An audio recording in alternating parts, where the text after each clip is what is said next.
California. This is the way it's arranged. Actually, this should be hierarchical, but for one reason or another, we're technologically challenged. We've got this horizontal, but this is hierarchical. The governor sits over the Department of Health Services, and the Department of Health Services controls the Department of State Hospitals. And then when you look at the Department of State Hospitals, you see that there are 5 hospitals: Atascadero, Coalinga, Metropolitan, Napa, and Patton. And then you have 3 more that are actually on the sites of prisons: Salinas Valley, Stockton, and Vacaville. So they have a total of 8 facilities. 3 of them are in the prisons. 5 of them are standalone in pretty remote areas. So let's look at the people that are in those facilities by category. There's 6 categories that are located inside those prisons. 1, 2, 3, 4, 5, 6. Sorry about the graphics, it's not that great, but let's look at them one by one. First of all, you have people that are conserved under the so-called Lanham-Petra Short Act. These are the people for whom the prison system was the state mental hospital system was originally built.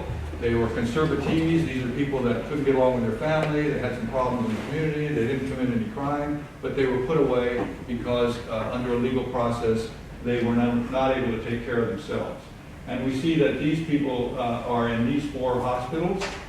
They amount to a total of about 9% of the people in the hospital at the present time. This is data from just last week, according to the Department of State Hospitals. We don't know how accurate that is, but that's what they're telling us. The next category is not guilty by reason of insanity. This is a penal code violation, 1026. These are people that went to trial, said they were crazy when they committed the crime.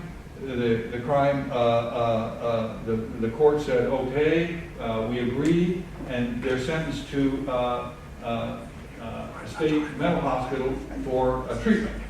And in practice, this is very difficult to get out, because once you get to the hospital, you just got through pleading you were insane. Now you have to plead that you're not insane.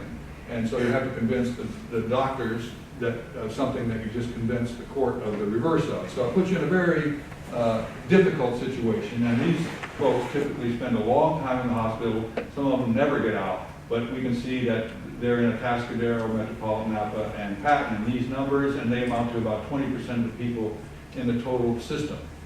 The next category is incompetent to stand trial under Penal Code 1370. These are people that they either pledged themselves, or they're most likely their lawyer said this person is unable to assist me in his or her defense, and therefore we've got to send them to the hospital for treatment so they understand what's happening to them, because it's not fair to put people on trial that don't understand what's going on. So they come down, and they amount to about 20% of the people in here too. And they usually don't stay as long, because the effort there is to get them so the point where they understand what's going on and get them back into court as soon as possible. So their situation, but there are people that have stayed there literally the rest of their life. There are people that have never been found to be competent, never found to be in remission, and we'll talk about that a little bit more in the future. But then the next category is mentally disordered offenders. These are people that were found to have committed a crime, and it's been judged that mental disorder had something to do with the crime that they committed, and therefore they're convicted, they serve their term in prison. Instead of going out on parole when they're done, they get sent down to the state hospital, and they have to prove to the psychiatrist there that they are sane before they will be allowed to leave. Some of those people stay there for life. They're entitled to a hearing once every year, but in fact, in point of fact, the hearing is a very difficult thing to carry off, because you have to go back to the county where you were convicted, and you have to spend time in the county jail, which is illegal. They're not supposed to do that, but they do it. So they'll cut you off your medication. You've been on heavy medication. You get into the jail. They take the medication away. You relapse. Boom, you're back in the hospital. It's very difficult to get that hearing done. I have one client that spent 2 years in the county jail trying to get his hearing heard because he raised objections, legal objections to the process, and they weren't used to anybody that knew the law that well. And so he appeared in front of 16 different judges in 2 years. And eventually they had a jury trial, and the jury just sent him back because the state said that he was crazy and he had done this, and they didn't look at the facts of the matter at all. They didn't look at the law. They just, if you go before the court and a jury trial and you're accused of being crazy and have committed a crime, believe me, you're going to have a very, very tough chance getting out under those circumstances. It's basically not going to happen. It's like a 3% success rate. So a lot of those guys don't even go to trial. They don't even bother. They just hope that someday the psychiatrist will say you're okay and you're good to go, and they'll be allowed to leave. But most of them just sit there heavily drugged for decades.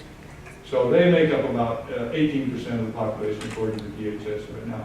And then you have sexually violent predators. And by the way, these are all legal terms. I'm not saying that this is what I think or this is how I have to refer to them in the legal system. I don't like these terms. I disagree with their use, but I'm stuck with them, and so is everybody else for the time being.